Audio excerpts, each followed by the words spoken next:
Hey, on September 9th, Apple's going to be holding their annual event where they'll be going over all their iPods and music lineup, and they're going to some nice updates and refreshes to it. So this is Soldier Knows Best, and I'm going to be giving you my prediction video and rumor video talking about what I think is going to happen at this event on September the 9th. So this happens every year, and of course, we're going to see one thing. Of course, the iPods are going to get larger hard drive, larger memory upgrades, so you can put more music and more movies on your iPods. It's pretty much a standard upgrade to any type of media device.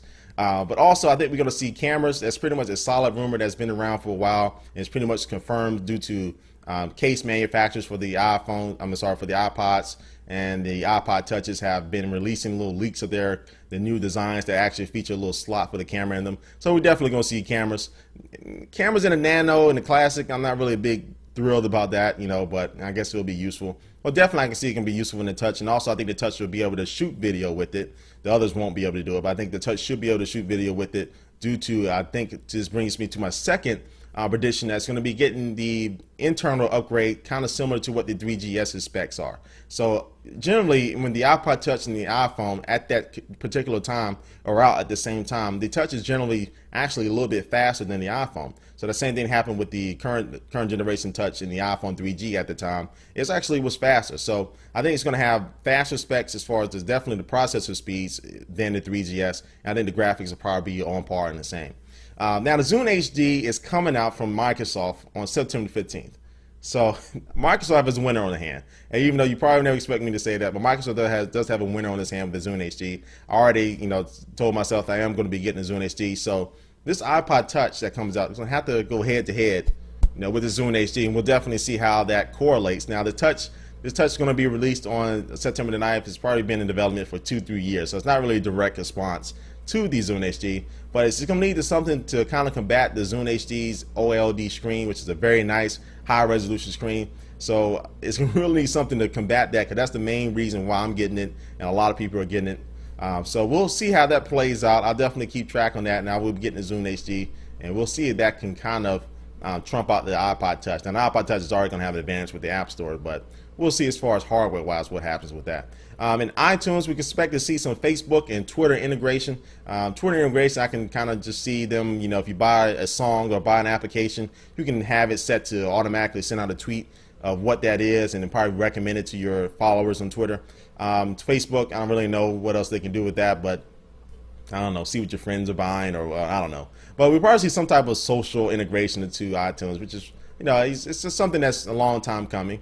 And also, I think we see some type of app organization in iTunes itself. Because, if you got an iPhone, iPod Touch, you're trying to organize your applications on there, you got to hold down the application and drag it page by page, and it's reorganizing every single page as you go.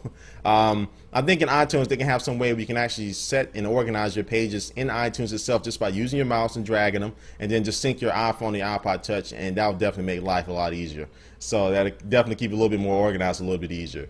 Now, Apple TV is something that recently just came out recently. The Apple TV Online went from shipping in 24 hours to shipping to 1 to 2 weeks. So that's not because everybody's just all of a sudden waking up and buying the Apple TVs. It's not that high of demand for it, but it's probably because they're releasing they're coming out with a new version of the Apple TV, just trying to clear out their old stock. So one thing in Apple TV I can see that they can do that will definitely set it to a point where people will want to get it is to have some type of gaming interaction with it. Now, it's not going to be on par with the 360 or PlayStation 3, especially not with graphics, but I can kind of see it kind of combating against the Wii as far as party games, as far as being able to interact it, motion sensing with the iPod Touch and iPhone. So you already have a little touchpad controller right here if you think about it, and the developers you can sync your iPhone or your iPod Touch to the Apple TV, be able to control it and play it. I mean, that's going to be cool if they can actually pull that off. The hardware is there. I just need to get the software and then the developers online. I think that could be a winner. And I think that's the only logical thing I can see them doing to the Apple TV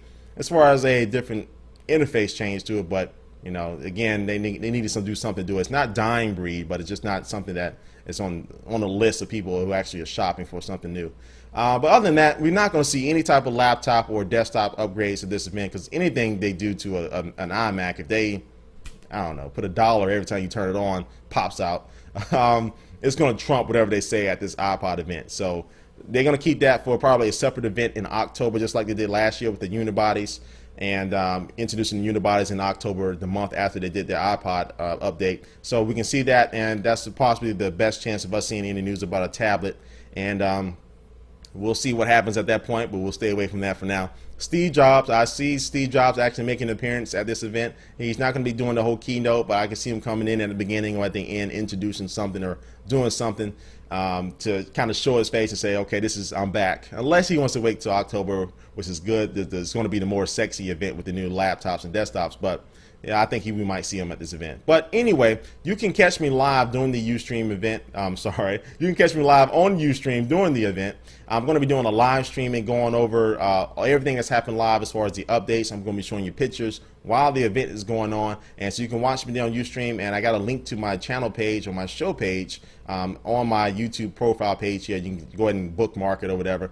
But it happens at 10 a.m. Pacific, 12 Central, 1 a.m. Eastern, and I'll be on probably 30 minutes prior to the event, and I'll be just broadcasting live. We'll have a good time talking about all the new things as they happen. But if you can't catch me live, remember, just check back on YouTube, because I will have a video going over all the details and all the new stuff that's coming out at this event on YouTube shortly thereafter the event. But thanks for watching. Make sure you do upload your video response or leave a comment to this video. Let us know what you think. If you have some different rumors or different predictions, we definitely like to see them. But thanks for watching. Soldier Knows Best, and I'll catch you later. Peace.